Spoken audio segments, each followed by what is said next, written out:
and the giveaway is the skin on the outside is not flat anymore.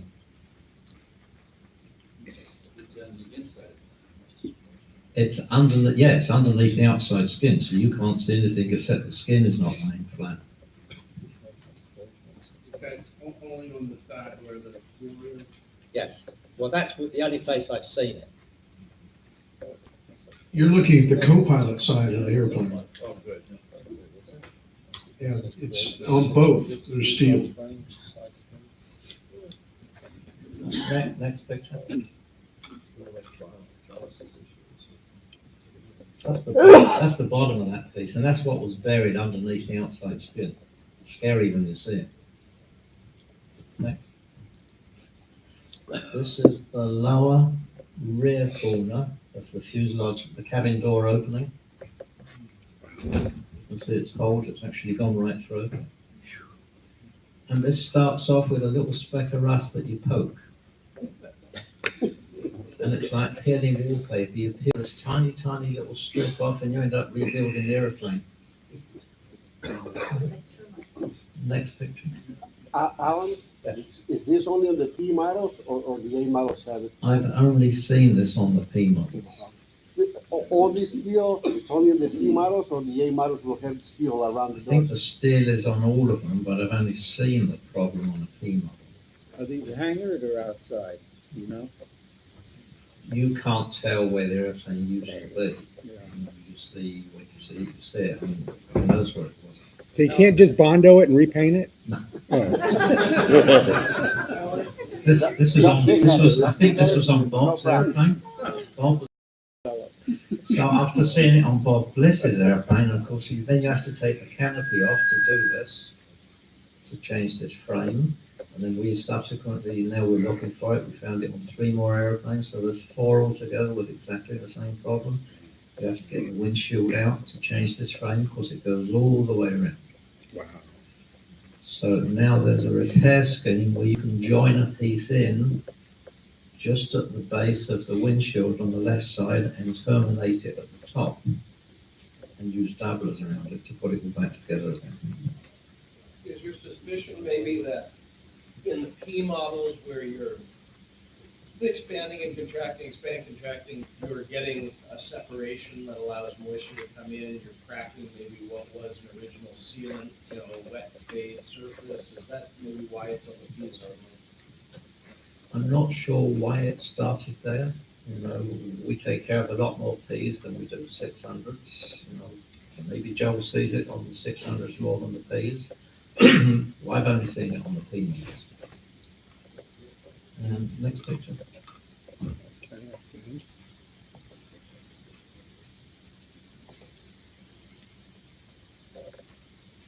Right, so on corrosion, there's the new bulletin out, 600-138, more corrosion problems.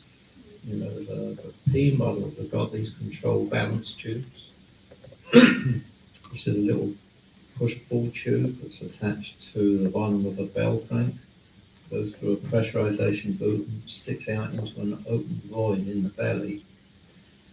And it's forward of a fuselage frame, so you have to be thinking really unusually to take a belly panel off, go up and look through the belly, look forward, look over the frame and down and then forward to see this fall.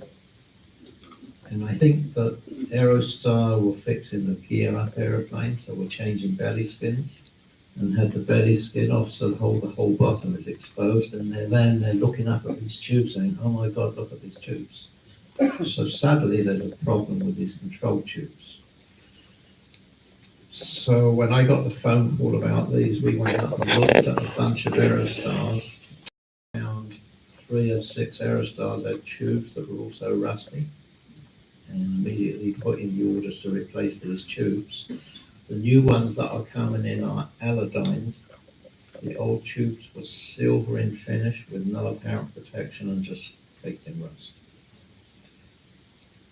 I, for my people, have just been saying, you know what, let's just change the damn things. These things can break and cause a control jam. To me, it's like an engine fire. Everyone needs to have a better chance than that. It's too much of a risk, and anything that's a risk like that, I don't want to do it.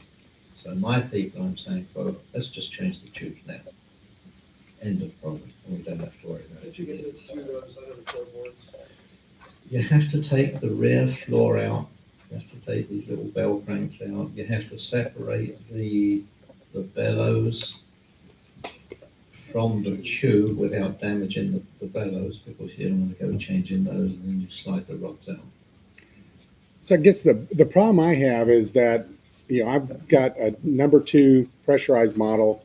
So it's been over 35 years, and I went and looked at it, and there was no corrosion on the inside of that tube, because they said, you see any corrosion at all, then, you replace it then. But then it goes on to say, and then at next annual, replace it anyway. And so my problem is that it's been 35 years, no corrosion. Why should I have to replace a part that has been fine for that long? And My opinion is, when you do the inspection, you can only see down the inside of a tube. When you go in there with a mirror to look at it, you're looking at a piece of tube sticking out in the middle of an egg, of a boiled egg cup. You can't see the outside of the tube because it's hidden in the boot. okay, it's So the behind the only way boot. to see that is to go inside, lift the floor up, undo the clamps, separate the boot and pull the tube out. At this point, now you've got the tube out. Okay, so you're saying And to you can't tell if really, it's rusty on the outside without taking it out. okay, so to really tell whether it has corrosion, you got to take the boot off anyway. And you can't do that. You've got to pull it out. You've got it out. You might as well put a new one in. Yeah, you can't see, you can see the Okay. inside, and the bulletin is, if you look in the tube and you see any corrosion, change it before flight. And then And you're then supposed to, change it anyway down the road. and then you're supposed to do it 10 years, every 10 years No, after that. Inspection in 10 years. But re-inspect. it. Just re-inspect it every Yeah, 10 but years. Change it at the next time. Now, let's talk about, this for a minute. The pros, and you make your own decision. It is a service bulletin, and most of you are Part 91 operators. We've only got one 135 operator, and he flies 600s, so it doesn't affect any of the 600 owners, 601 owners, only the P model airplane owners. Okay, the original part is made of steel with no protective coating. The new part is made better, and it's been treated to prevent corrosion for some period of time. How long that period of time is remains to be seen. But the good news is the new part is better than the old part, and we're flying 40 and 50-year-old airplanes. So it's your decision, but I think I'll be doing mine. You know what year they started out? Which year did they? 2018. Yeah, 2018. 2018, the new part is Aladdin. The old part is not protected in any way. It's steel. Are you asking what year airplane? Yeah, when did they Problem. make any modifications throughout the years to prevent that rust? The rust No. is gonna start No. on the outside. He's flying serial number 2 of a 601P. And I don't have any rust that's visible inside. I may have it on the Inside, outside. underneath the boot, The you can't boot. see that with a, But I attribute that probably more to, I'm in a dry environment. And Yeah. What year is yours? The 74. mine's a 77, and I put pictures out on the website of mine, and it has rust inside it. Is it severe? No, but it's steel. For God's sake, it's made of steel that's unprotected. So why not put in a better part? Did you get in there with a camera, a fiber optic camera? Yes, that's what Joel did. You just snake it in. Will you look at the inside too, the outside? You can look at the inside too, but, okay, what he's saying, which I didn't really realize, you can't see all of the outside of the tube because it's in a bellows. Yeah. And so there still could be, could be almost rusted through on the outside, but Rusting in the bellows?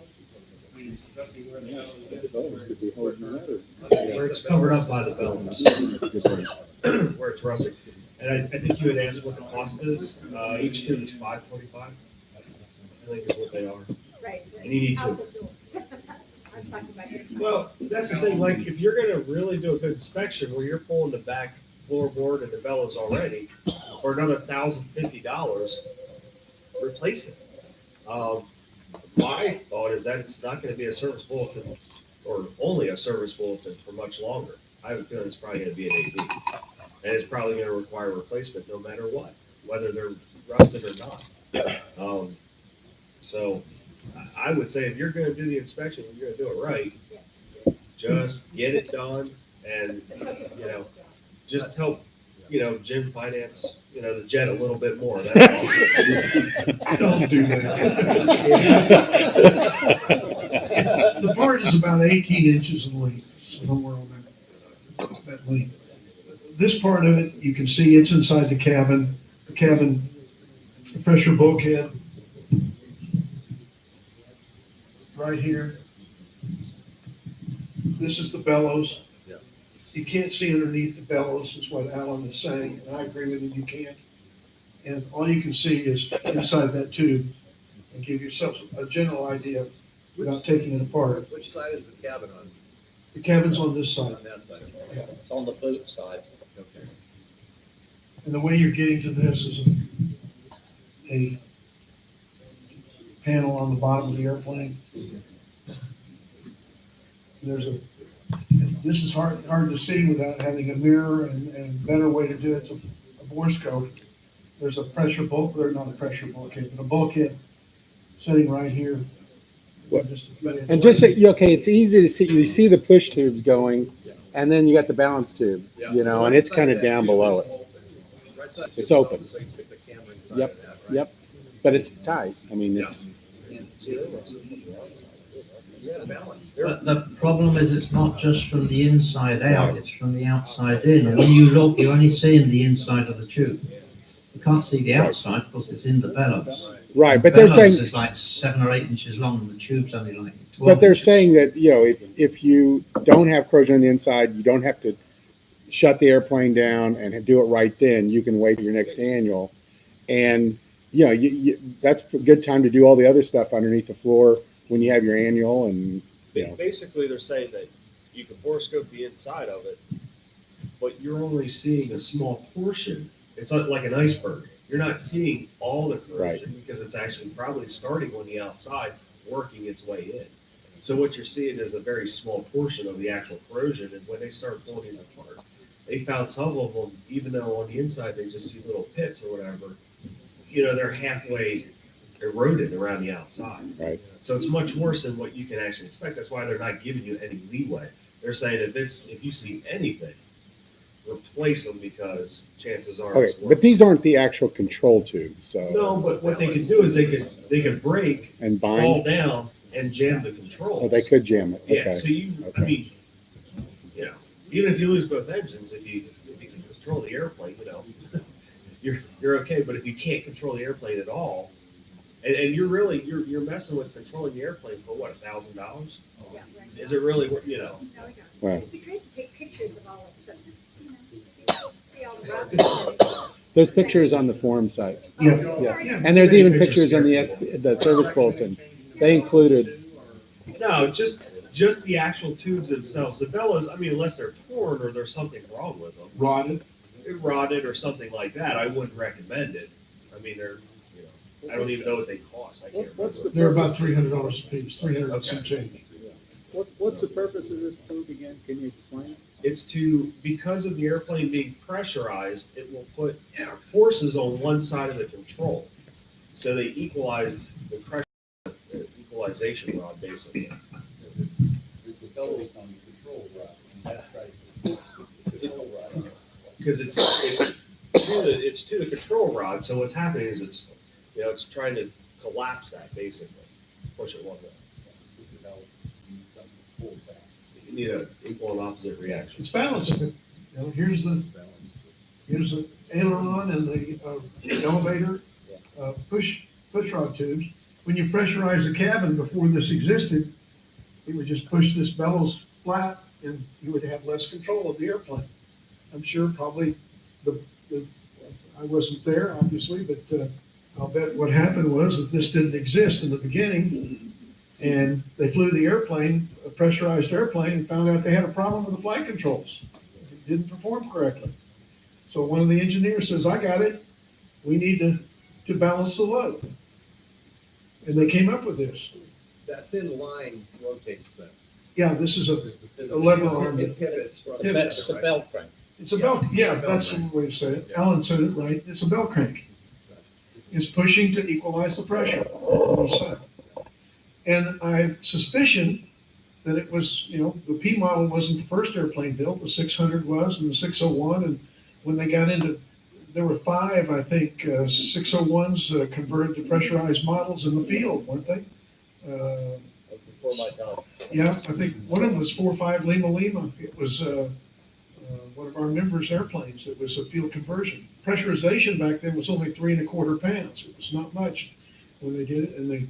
But the point I'm trying to make is that because this thing is not treated properly as a part, tells me that it was an afterthought and it fell through the cracks and going through the proper process. They needed it immediately. They got it done.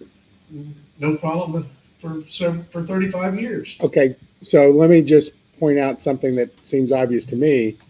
Should we remove the boot on the push tube and see if there's any corrosion under that? Because we can't see on the inside of that. It's aluminum. It's spun aluminum.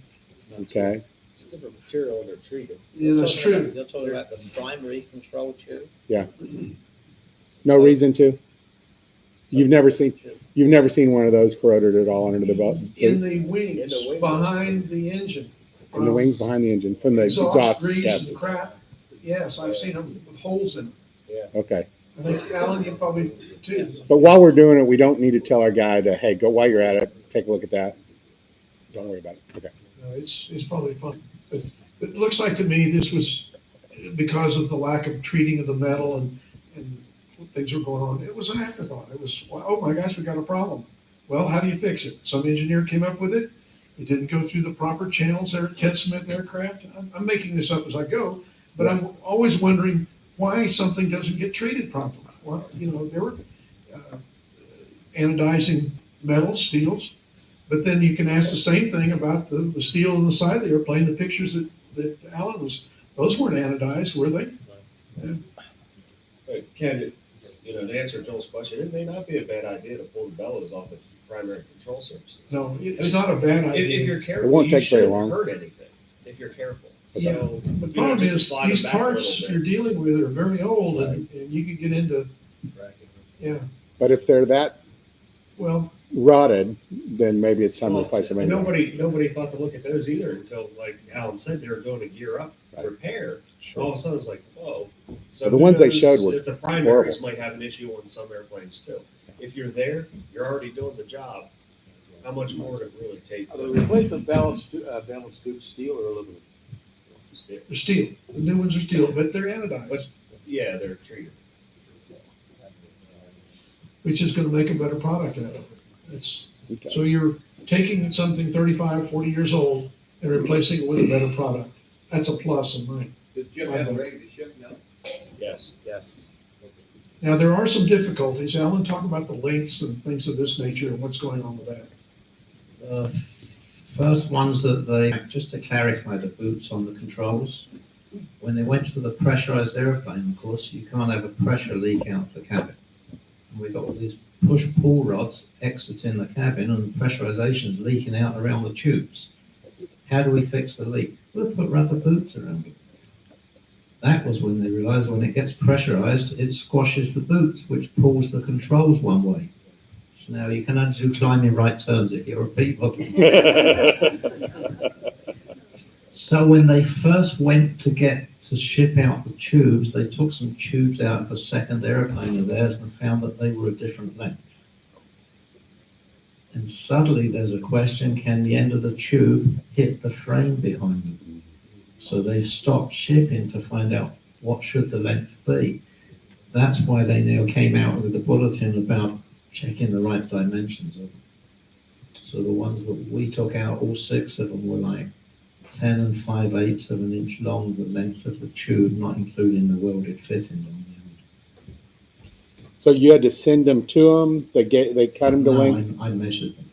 And I said, this is what they are. And I said, fine, it's the same, it's the right So right that's the way to do it size. when we replace them too, is make. We'll just make sure they're right. And I think it gives the length in the bulletin then. And I how think long, it's 10 and how long did 5 they weeks. take to get back to you, I had them the next morning. the next one? I ordered them the first time in the morning and they were going to ship them that day, but suddenly there was a question about length. Right. So they didn't ship until the next day. Okay. Then I think we bought the first one. We ended up buying 6.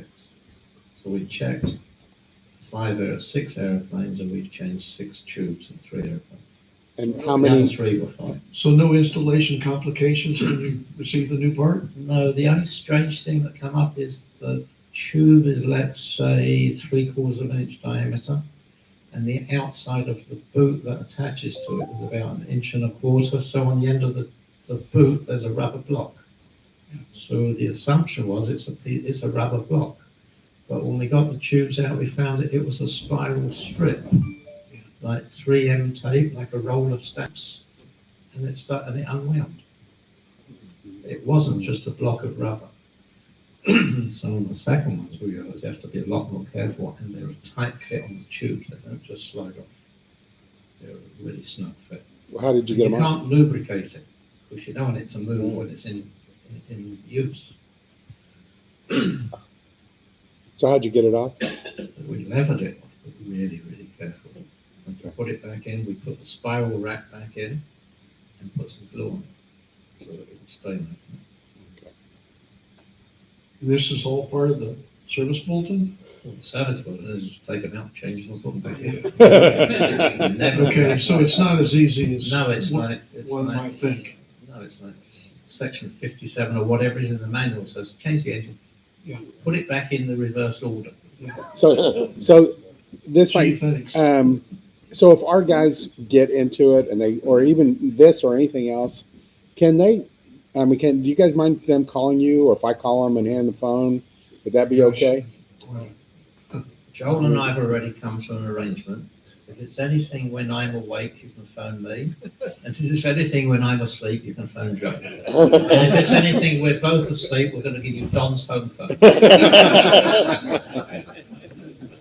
And if In that fact, I doesn't meant work, to tell you that Don said to me, since he wasn't going to make it this morning, he's going to pick up the tab for all the drinks for the next 2 meetings. there you Nice. go. I just haven't told him yet. I think so. Could you do a quick YouTube video of that spiral thing? I mean, the rest of it looks pretty logical. Boy, Yeah, it's not easy to get a camera down there. yeah. But I mean, Yeah. If I was smart enough to have thought about it at the time, we could have done it. Hindsight's a wonderful thing. It's, oh, look at this. Hey, Jim, did you know this? Yeah. So, no, we didn't end up doing it. Yeah, and maybe the next one will be a solid block, so it doesn't matter. This only happened on one boot. One boot was the only one that came out like a spiral. The rest of it, the end of it, stayed solid like a block. About how long does it take to replace it? I mean, if you're doing it during the annual. Well, we haven't done any during an annual. The problem was, in all 3 of these, we just finished the annual, and I was about to give the airplane back, and then got the bulletin. Oh God, this means opening the airplane up again. But if I don't do it now, and it's not an easy place that you think of inspecting. You go up through this panel, you look forward, you go over a frame, you come back down, and you look forward again. So for all these years and all these Aerostars, no one's ever looked here, so I didn't feel bad. And they wouldn't have found it if they hadn't pulled the bottom They skin had off all the the bottom airplane. skin for gear up landing, they wouldn't have found it either. No. So for all of these years. was it a 2-day job or? By the time you finished, it ends up being a 2-day project because, obviously you have to take the seats, the carpets, the tracks, the back half of the floor, take it to pieces, get the boot off without tearing it, put the new stuff back in and put everything back in again. Of course, and start with the same guy do all the tubes. Okay. As far as contact, there's a sheet that you've got in your folders that's got my numbers on it. My number's 724. Anyone can call me anytime from anywhere, and if I can help, I will. 32 years, I've never taken a dime from anyone for doing it. It's part of what you have to do to be in aviation. I'm sure Joel does exactly the same, as does Don, Jim Christie, and everyone else will do. We'll contact Jim Christie and ask him for a instruction letter to go with the parts and see if we can If he would, because he's probably gonna, this is gonna turn into an AD. I think Joel is correct. Yeah. It's So a bit. this is severe enough, it will end up as an AD. As much as I'd like it not to be, it's gonna be that way. So with that said, we'll just have to put some pressure on Aerostar Aircraft to turn out an instruction letter that will allow it to be done without bothering these gentlemen. Because they're gonna be overwhelmed, it'd be like drinking from a fire hose.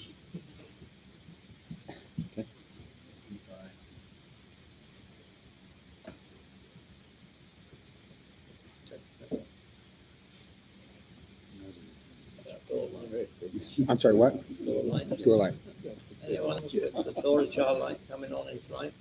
Sure. See that light come on? Yeah. Next picture. In the receptacle for the rear door Alan. pin, In the receptacle for the rear door pin, there's this piddly little switch. C&K Associates. It's a piddly little switch. It's about the size of the press to talk switch in the yoke, but smaller. And they drilled a hole in the back end of that socket. Next picture. And threaded it. And they threaded a switch in there that's got a tiny, tiny, tiny, tiny pencil lead sized plastic pip sticking out. And just to make it harder for Joel and I, it's screwed in and then you attach the wires. So now if you have to adjust it, you have to cut the wires. Of course, you can't unscrew it because it twists the wires up and it's behind the upholstery. And that's all that works the light. And what happens over time is the end of that plastic pip, it wears from the little pin, the door pin rubbing on it. My fix is to put a blob of glue on the end of it. On the end of that? And it works. Sometimes I take the door pin that finishes in a point and I'll run a file across it twice to make it flatter. Okay. Then I put glue on the pin.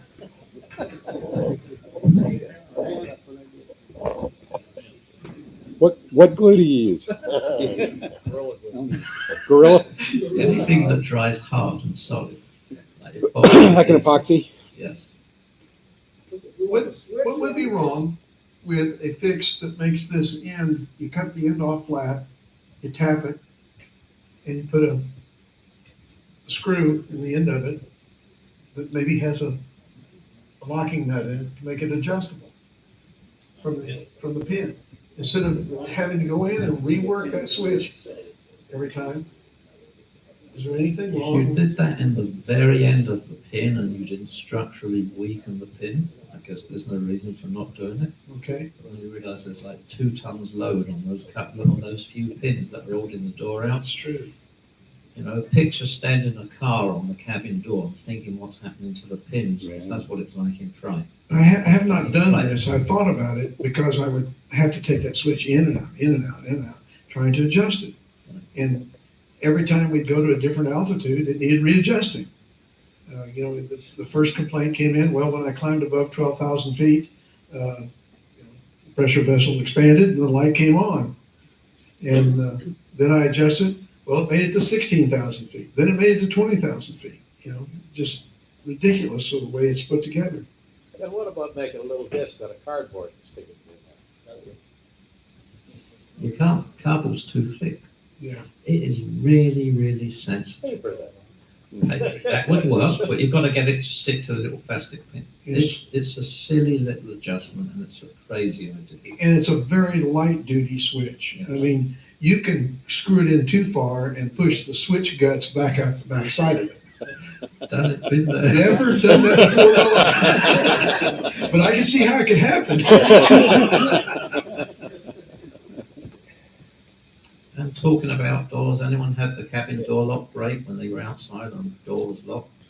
Yeah. How do you get back in? You can't knock the pins out the hinge because the door still doesn't come in. The answer is you have to drill out the 2 number 10 screws that hold the door handle on. And when the door handle then drops off, you're looking at a hole in the door with a 1/4 inch square slot in the middle. quarter-inch socket, you put it in and turn it in the door. That's all fine if the ones with rods fall off. Then you're really And screwed. that's also fine unless you've got a 600 where someone has cut the inside glass incorrectly and the edge of the glass jams on the door pin. Now it locks the pin in the closed position no matter what you do. So there's the reason why you have to be careful who works on the aeroplane. That's why we had to do that one down in Belize. We drilled a hole in the emergency exit window. Yep. Big hole, got the emergency exit window out, went inside the airplane, took the trim off, took the pin out. And the interior shop had just done it, got put out of it. Couldn't get through it. Does everyone understand why the door jar light will come on when you start to pressurize? Has anybody seen a picture of how much that door expands when you The cabin. pressurize it on a ground? Whole cabin. Yeah, the cabin door, the whole cabin door. I have unfortunately, it's a picture on my phone of when we started doing a pressurization check on 601P. And, the door is nice and flush when it's closed. You start to pressurize it, and that door will come out a quarter inch or a little bit more. And so what's happening is those rods that Ken wants to drill a big hole in the center of and weaken, they actually push out pretty good, and it'll actually pull the pins out just a little bit. So it's not that the door is, it's not that the handle is coming loose or it's anything like that. It's sheerly the pressurization, which is also why you can't keep the paint on the side of your airplanes, which is why I like the 600s. We have painted fuselages. But I just didn't know if everybody knew kind of the theory as to why why the light would come on as you pressurize. Because obviously the higher the differential, like Alan had said, I mean, there's a couple tons of pressure pushing that door out. So if you're gonna drill the end, I would say just a little, quarter inch or so, just thread it with. Not even that big. Yeah, I mean, just something to get one or two threads in. Like a 440 screw, Yeah, or, just something that you can create an adjustable head, yeah, like a 256, a 440, something like that. there might be some legal ramifications of that. but- That's probably the issue. That's Adjustable I think the glue. Gorilla Glue on the tip is. Adjustable glue. adjustable glue. And it's like Joel said, when you do a pressurization check, we put the straps over the cabin door and then you're going around it feeling for air leaks. And you come to that cabin door that's out and you say, okay. Oh my God, look at that door sticking out. And of course, you're expecting it to blow out, and thank God it doesn't. When Christie was doing the pressurization testing for the upgrade, for the 5 PSI system, I go out to the hangar there, and of course, they have to take it to double the PSI for fail-safe procedures, and they took the cabin to 11 PSI. And the emergency exit departed the airplane, went across the whole width of the hangar and embedded itself in the hangar wall. Despite straps around here. So I say, when we test it, it's like, feel it leaking. Hey, come and feel this, George. How was it at the back? Kablooey. Yeah, you test it. How's it feel? It feels bad. And talking about the cabin door handle and P models, you need to be smart enough to tell anyone who ever touches that door handle, turn it as far as it goes before you move the door, or it costs you a cabin door seal. Because they don't turn it as far as it goes, the pin usually sticks out just enough to pinch the door seal against the little cover plate, and now it chops a hole in the door seal. One of the biggest offenders of door seal failures is avionics shops. I don't know why it is, but those guys either climb in, drop something, step on it, whatever it might be. But invariably, when an airplane's been to an avionics shop, they get it back and the door seal doesn't inflate or it leaks. And, whatever they're doing is they're so abrasive that they tend to pinch it or cut it or poke holes in it. Yeah, and you need to warn anyone that's going to touch it. Turn the door handle as far as it goes before you open it, before you close it. That's Okay, right. my door handle is pretty hard to turn. Is there like a lubrication point or something that should be done regularly to that to keep it from getting worn out and breaking at some point? If your problem is not because of dry pins and sockets, which Right. most of the time it is, some of the P model door handle latches just don't line up perfectly. Okay. And you can jack an aeroplane and you can't close the door. Mhm. You take it off jacks, then you can close it. You've got all these things Yes. as well. Just need to lubricate the pins. And it can be that somebody has added some additional insulation trying to shut down the amount of noise around the cabin door. And So that it can just be doesn't line a up real deterrent towards the door not locking and securing properly. Now, the other thing is, every once in a while, take the little flap on the bottom up, get all the little rocks and dirt and stuff off the bottom of the seal. No one ever thinks to flip that up and look. There's always stuff gets underneath there for some reason. Of course, that's gonna wear through the bottom of the seal there. Every once in a while, flip the flap up and. Yeah, and talking about door seal flaps, when you close the lower door and match it, along the top of it, there's a V-shaped seal, strip of rubber, The V seal. the V seal. Anyone have a problem with singing sounds in the airplane? Squeaks, whistles, squeals. Yes. To replace those door seals, where Hold on a second, let me finish this one. The We'll talk about that one. squeal is usually the air getting over the top of that V seal. So if you grab hold of it and fold it upwards and hold it up, or you can take a really, really thin bead of foam and put it right in the corner so it stands a bit higher, that'll fix the problem. And to prove that's where it is, when you get this noise, just take a chart and just run it along the seam. And it's guaranteed you get to the back corner and all of a sudden the whistle goes away. One of the things that Alan said the other day on Thursday that I didn't realize, that the door seal itself, Jim Christie is no longer providing, No, okay? And that was the best seal out there. Bob Fields died and his son was running the business. And Bill Bridges, I guess, negotiated a deal to buy the STC for that door seal. The Bob Fields seal is not as good. It's not as healthy. It's not going to last as long, but it's all we have these days. But it was only $500 versus $1,500.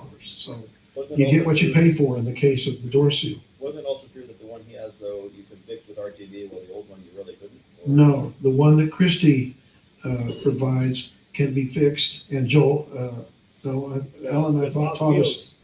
The Bob Fields you can fix. With super Really? fit. With- The black ones you cannot. That's what I thought it was too. I thought Super Alan, They look. I thought Alan had taught us years ago that using yeah, I found years ago that if I took a little blowgun and I bought a needle jet to go in the end, which looks like a syringe that you get an injection with that gives you a needle about probably an inch long, with an adapter between there and the air gun, which gives me a tube about an inch and a quarter long, and a pencil thickness hole inside, and we would fill the hole up with RTV and put it in and put the little needle through the hole in the door seal. now we're talking about We're talking about the black Aerostar, rubber one. the black rubber one. So we'd inflate the door seal with this little container filled with sealant and press the button with sharp air, and the sharp air would push the sealant through this little tiny needle in the door seal. So fill up the inside of the door seal behind the hole and then take the needle back out, and as soon as the sealant moves down the hole, deflate the door neck and fix it. Because the inside of the rubber had like talcum powder inside it. So it wouldn't glue shut, and 80% of the time it would work. So yeah, we could fix So it. that I found to be true on the Bob Fields, and maybe you're seeing something different, Joel. I'm not able to give any kind of lasting repair with RTV to the Bob Fields. I have better luck with the Bob Fields. for Oh, some do you? reason. Yeah, Okay. We're using what adhesive, Joe? just a clear RTV. Yeah. I fixed mine several times with RTD. Yeah. but of course I Yeah, but haven't the fixed Bob it Field several times. seal is on TV, because the other ones are rubber. They're literally glued together with RTV. If you have leaks and you're going through it, are like all the fittings and hoses, do you see leaks there very often I mean, pressurization leak. for the door seals? Between the hoses from the back to up, and, I mean, should somebody check all those? I mean, if you're got your If there's floor a up, leak in then, the door seal system, we would, one of the questions yesterday was how often do you see a door seal cycle? And I said that on the descent, it will probably cycle once when you operate the gear because of the differential pressures in the left gear blade. And if the system is a good circuit, it may be cycle one in an hour. Right. So you don't have to do anything with it, just leave well enough alone. If it's not leaking, leave it alone.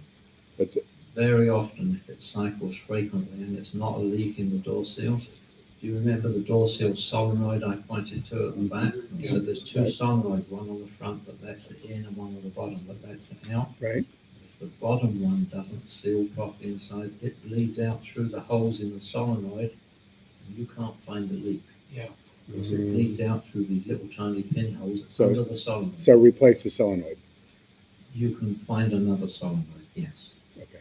without changing the whole valve. There's two solenoids, one's glued on and one's screwed in. I don't know which. Does the bottom Fields door seal have an emergency exit seal as well? Okay, that's good. So what happened to Jim, did the Aerostar Aircraft lose their supplier on the Clarence stopped making the Blackbird? Well, he told me that it was getting too crazy expensive to buy the seals, Yeah. so they weren't doing it anymore. I think Jim told me it was gonna be about $6,000 Oh, golly. for their price, and then, Oh, so yeah, it just wasn't even, like, nobody's gonna buy it for that. oh, you did? I bought the last one, you bought the second last one. And I couldn't find it because they didn't have them. Now I know where they went. It's $6,000, right? No, 5,900. I just scared. Your annual just went up.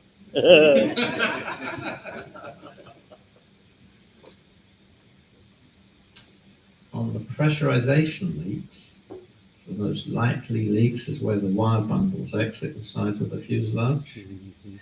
The pressurization ducts in the belly underneath, nobody ever looks at those, and these ducts just get old and perished and rotten. The pressurization what? Pressurization ducts. The ducts. Okay. Between the gear, the clamshell doors basically. Okay. That big long duct. Yeah. Now that's English ducts. You're just going to tell me it's ducts.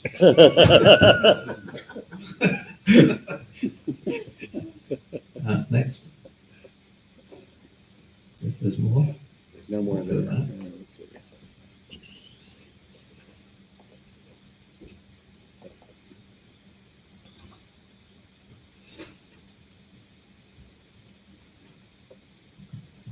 What about miscellaneous? No, under the floor at the bottom.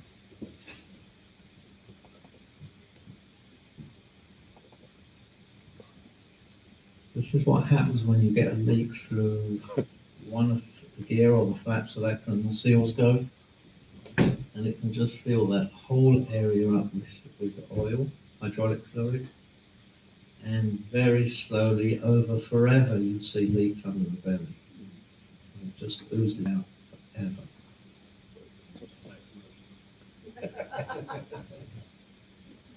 And next.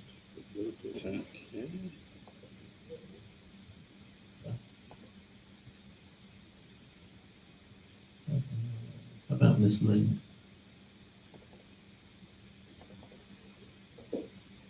Some cute things I've seen. Look at that.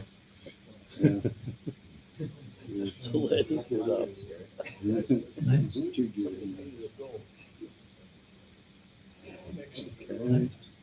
I'm trying. This is what we all go through, right? Next. That's an autopilot, right? This is my ex-mechanics. So I went to South Africa and held an Aerostar maintenance and training seminar there, and this is what I taught them. You notice what they're all using? A hammer. They've got everything, hammers. Next. Percussion therapy. This is what happens low and slow, and forget, and forget. Next. So spent a year working on the Battle of Britain movie. And this is what happens when customers don't pay their bills. We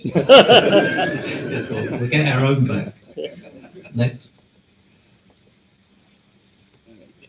What's the story there, Alan? It was on the Battle of Britain movie.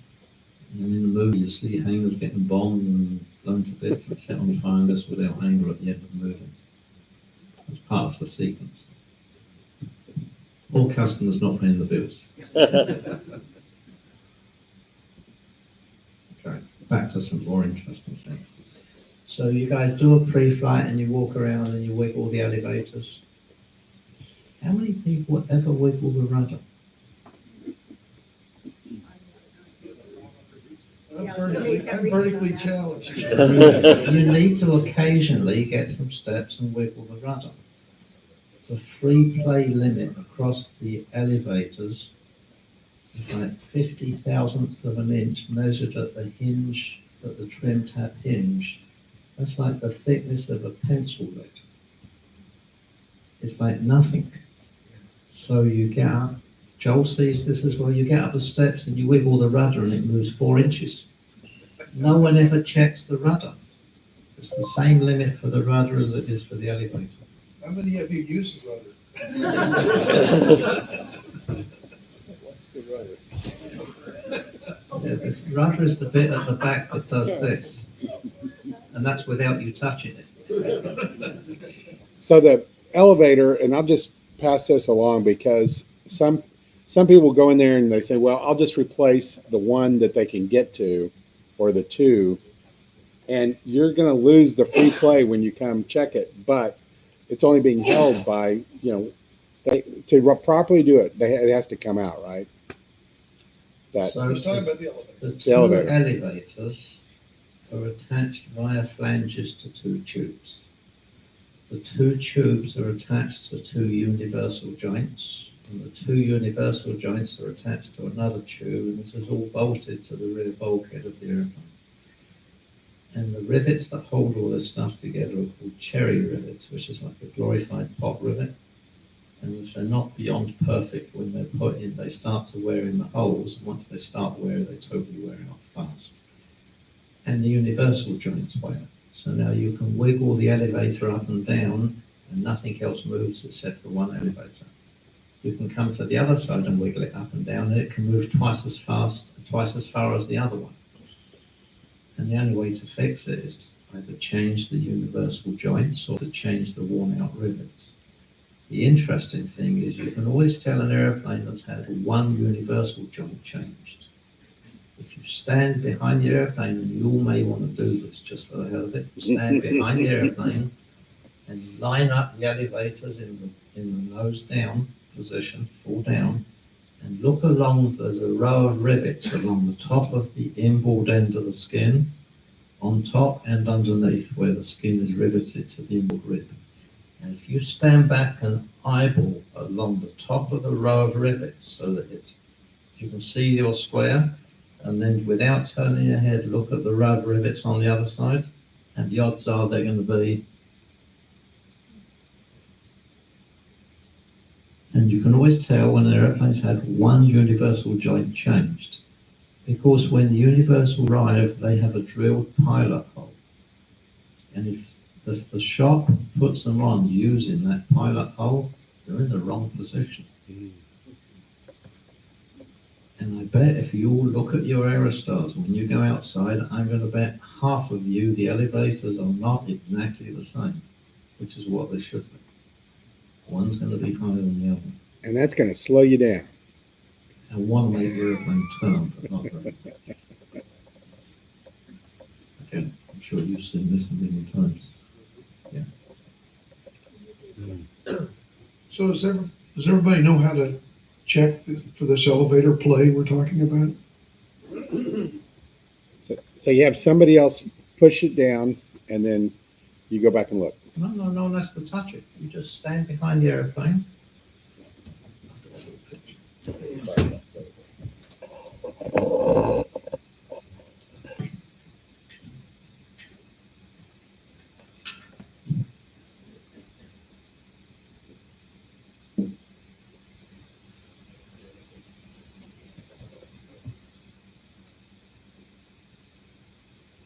You're standing right behind the airplane, and you're looking forward at the airplane, and this is the top of the elevator.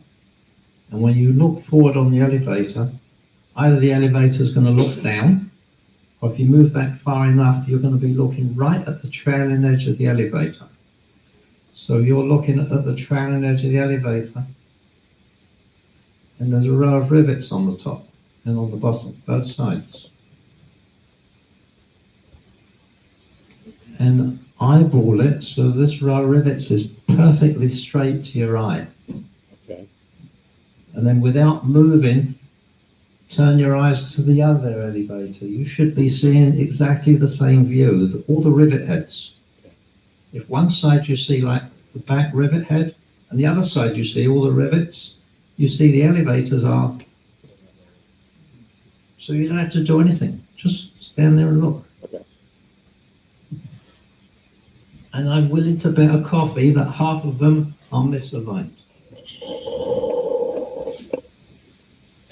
But part of your walk around when you're looking for, to complete your walk around of inspection of your airplane is to grab one, hold it in position, move the other one, and if it moves more than a quarter of an inch, it needs to be repaired.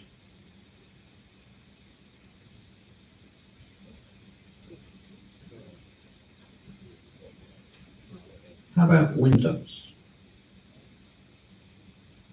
Looks like there was some concern about what I just said. Is that you don't do that?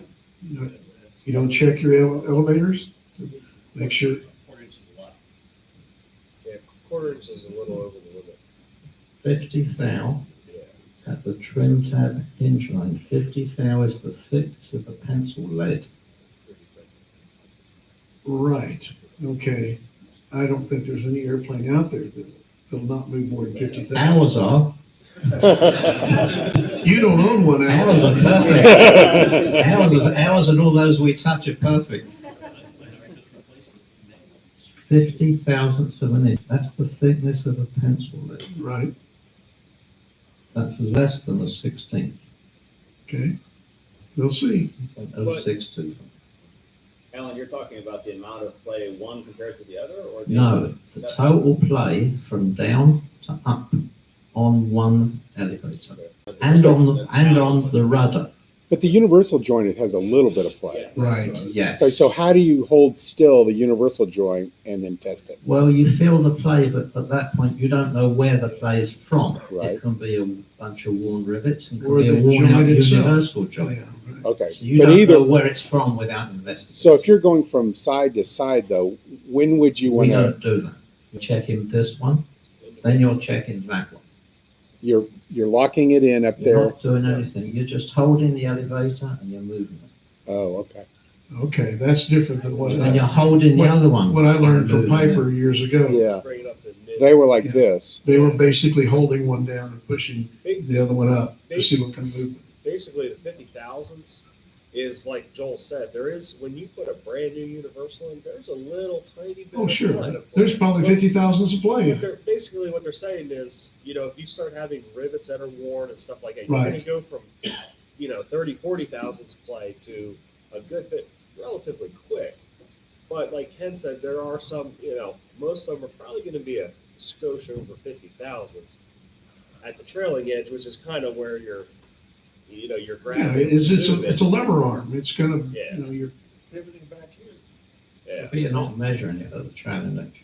It's at the trim, it's at the hinge line. okay. So And which you know is- when they're worn out. Yeah, you They're know, Oh, worn out. like you'll feel it. I mean, you'll definitely, It'll have a lot of play in it. like I said, it goes from that 30, 40 thousandths of normal play to quite a bit more pretty quickly. You Sure. start wearing out rivets and things like that. Doesn't take long. We made the decision to replace rather than repair. When mine got to that point. Oh, I make the decision to run up the bill as high as I can over here. It's time for the car. Thanks for sharing that with the rest of us.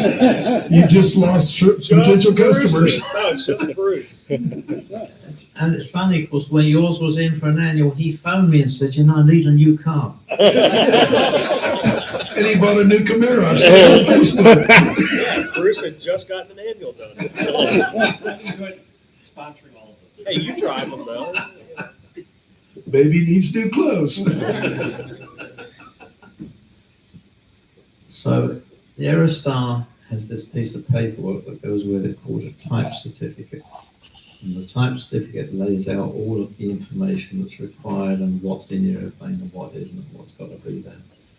And this whole piece of paper has only got one mandatory time life item for the Aerostar. Do you all know what that is? Windshield? Side windows. Windows. Yeah. Windows, front windows, side window. Now, what is that number? Because I've heard 16,000, 12,000, 10,000. Different. It's different. It depends on the pressurization system. Okay. Jim told me that when the factory originally, Pipers with or Ted Smith, whoever it was, were doing testing for the P model windshields, he says solvent had got on the windshield and it failed prematurely, was what he told me. Okay. So they came out with this really low life for the front windshield of like 4,800 hours 4860. with the 4.2 pressurization system. What I had heard was the equipment that was doing the testing failed at 4860 hours. And instead of starting over again, they decided that that was good enough for a lifetime. And it could have been. Yeah. You know, this is like a 15-page story, but Sure. 4,800 something hours 4860. is the limit for the front windshield. In a P model. If you're P model and you've got 4.2 pressurization system, what's really funny is if you spend like $30,000 and upgrade to a 5 PSI system, your windshield does have to be changed for 12.5 hours. Yeah. Go figure. So if you spend all that money and there's no damage to your windshield, you can put a sticker on it that lets you quadruple the hours. There you go. Sounds legitimate And to if your me. service ceiling is even higher, your windshield hours change again. So there's 3 readings. It's 48, 12 something, and the other one's like 13. You know what it is? Yeah, so there's 3 different readings. But it starts at 4,800. So when you get to 4,800, if you're using your windshield, you should say to yourself, do I want to upgrade the pressurization system and not change the windshield? Has anybody had any side window failures?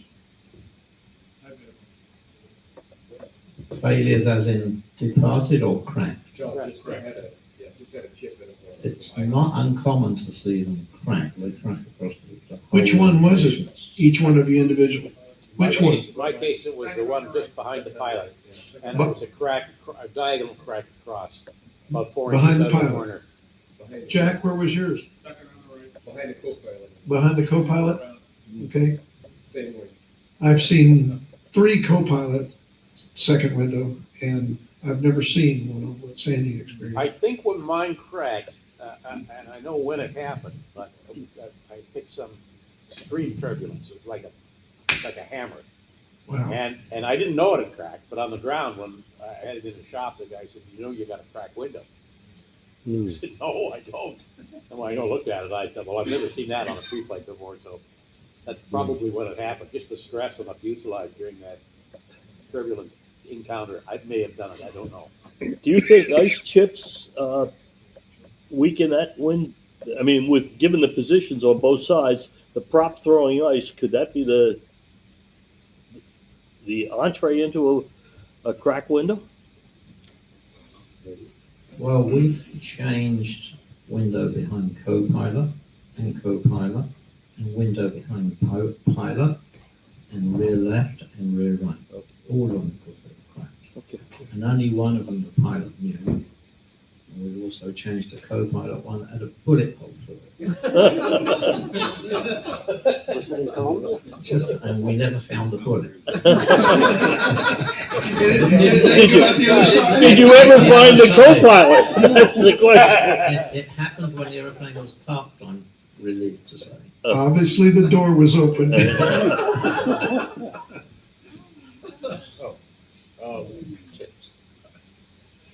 Chips, I haven't really seen any, from ice chips or anything like that, but what I've seen, I think Alan kind of said it, is the fasteners, like the cracks seem to start, through a fastener that holds the window, and like you said, I've seen, most of the side, co-pilot window, the second window's back, the rear windows, and what you'll see is just like you know, it starts as just a little tiny line, almost looks like a scratch, like a white scratch in your window. So as you're doing a pre-flight, you know, don't just look at the center of the window, just kind of look around the outside of it. I mean, that's where I've seen it most of the time, is around the outside through one of those fasteners. It'll, you know, sometimes it'll come up and it'll just get visible and it'll kind of almost go straight back, or, you know, sometimes it'll come forward, you know, whatever. But it'll look like a white, almost like a, you know, just a white line. It usually starts at a rivet line and stuff, right? It usually starts through, yeah, where one of the rivets is, there's spacers in there and it's a weak spot. So screws or rivets on a replacement? I use rivets, because, Aerostar Aircraft now has the proper rivets. They found like, I guess, a bunch of, like a surplus of them. So I'll use the rivets, just because that's, but, you know, I think they look a little better, but you got to grind off it. You know, where they break, they leave a little gotta grind it tab. down. You got to sit there and you got to grind them off. And The 700Ps, the factory 700Ps were all done with screws around those windows. Yeah, we were putting them in with screws. It just looks ugly outside Yeah, afterwards. right. And then we've just gone back to rivets. As Joel said, then you have to grind off the little protrusions. Are the windshield screws? Yes. Yes. And some of the screws going to anchor nuts, and some of them going to loose nuts. Yeah. The old ones were all loose nuts, and you have to take all the instruments out to get in there to get them, and they're buried in process. Oh my God. Could all be anchor nuts. I have an answer. Well, they could be now, but back then they weren't. Yeah. Back It's- then, it's called, If you do it, they can all be anchor nuts. there you go. Nice. Click bond. On, you know, one of the things I wanted to ask, you fly Aerostars, and you're going to talk tonight about what you're doing with Aerostars and your fire protection work or fire work. Are you seeing any problems related to fly in heat and the windows or deforming? No, the most we have done, we have changed windows in the side, and we changed one windshield because it actually cracked. Okay. But because we Are don't any do of your airplanes P models? Or No. they're all they're all A's. they're all 600 A's? Yeah. Okay. But we had changed, again, because we don't pressurize, so even though like the windshield, had a crack, we changed it because of statics, not because of the safety. Okay. Yeah. Thank you. One of the other calls I get from time to time that frustrates me a little bit, I'm flying at 23,000 feet and I lose power on the right engine. and he suddenly realizes he's in a 600. Yeah. Should I say he suddenly remembers? And the pilots, I said, well, what did you do? And the pilot says, oh, I shut the engine down and declared an emergency and landed, or didn't declare an emergency, went about and landed. Everything worked out fine. I said, why'd you shut the engine down? Let's talk about that for a minute. Alan, it's a low compression Superstar 700, 23,000 feet. What should you do when the J hose comes off the turbocharger and you lose your boost? Well, if I'm in the airplane, you have to shut it down so I can get off and walk away. Good answer. The problem with the turbo ones is that we're tricking the engine to think it's way back down on the ground.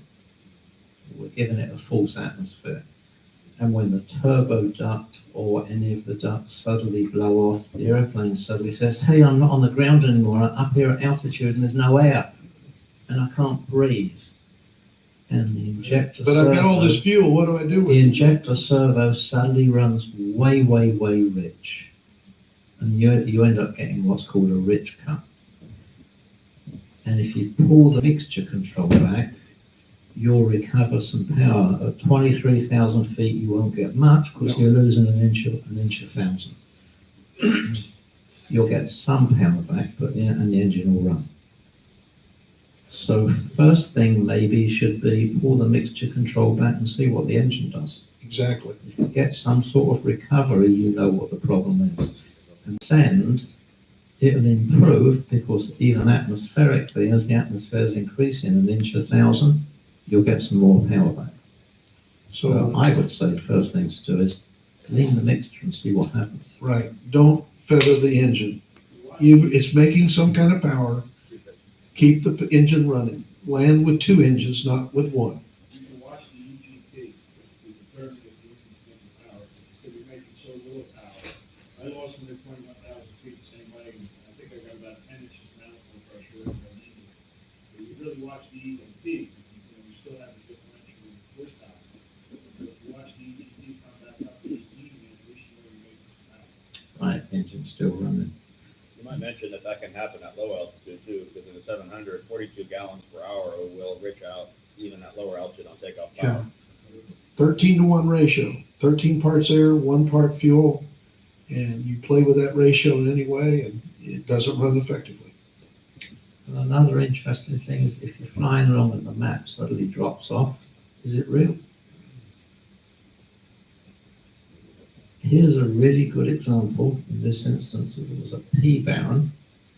I get a phone call on a Sunday night. He said, "Hi, Alan." I said, "Hi, how are you?" And the answer was, "I'm all right now." And that's one of the statements that us guys hate to hear. I say, "Why? What happened?" I had an uncontrollable engine. The day before this, we had adjusted his left engine throttle rigging. So we had the cotter pin, the lock nut, the bolt, change the rod end and put it back together. So when the customer says to me, I had an uncontrollable left engine, my first thought was, oh God, we forgot the cotter pin. And the nut fell off and the bolt fell out and the throttle wasn't connected. So I drive to the airport and look, and I go in between the engine and the cabin and I look at the manifold pressure gauge in the hangar. And the right needle is reading 29.5 and the left needle is reading 15 inches. You know it ain't your fault then. I know it's not my fault, but I don't want to, I'm a very kind guy, I don't want to embarrass it. So I open the cow engine and I make out I'm playing with the throttle control and go the flashlight and poke it and move it and yeah, it's working, and try the other way, yep, it's working and it feels good. Boy, do you know what I think may have happened? So question one is, how do you know it's real? The chances of having a failure that only gives you one indication is really, really, really slim. You lose oil pressure, the sound's going to change, the wastegates are going to open, the oil temperature's going to go up. You have a rough running engine, you feel it's rough, the EGTs are going to go up. There's always more than one indication. So if you see something, the alternator light, if you see something, back it up. The needle may drop down to 0. Is it real? Is there any yaw? Did the RPM come back? Did the fuel flow drop? Did the EGT drop? There's always more than one indication. Look for another indication before you do anything. Don't be too quick to do anything, especially when you're at altitude and you've got time. Absolutely. Well said. What was the failure at this point? All of the manifold pressure gauges included in these airplanes, when you take the fitting out the back and you look in the threaded hole, in the center there's an adjusting jet. It's a tiny, tiny little needle with a fillet head, like a baby screw with a point, and it's meant to dampen out the needle. Otherwise, when you move the throttle, the needle would move really fast. This makes the needle move really, really slow. It's an orifice. If dirt fuel creeps up and gets in there, it just plugs it. And then you bring it down, the needle comes down and it won't want to come back up again. And that's that little needle jet, and that's all the airplanes have got it. Likewise, if you open and close your throttles and one needle comes up and down smoothly, and goes donk, donk, donk, the needle needs tweaking and the guys can tweak it for you. Any other questions? Anybody got any other comments? Well, this has been a great morning, guys. Really enjoyed it. Alan, thank you, and Joel for sitting here and listening to us, and hopefully we've all learned something this week. I hope and pray that every time you come, you learn something new. I know I have. And I have to add, and I've learned from Ken, thank you. Not on a slide, 23,000 feet. The 600, in a 600? In a 600. Well, you'll be the only one up there. All right, let's call it a day, and we'll go break for lunch, and then we'll start running the, swing the bands. And everybody, it looks like the weather's gonna turn good for us, so we maybe dodged our rain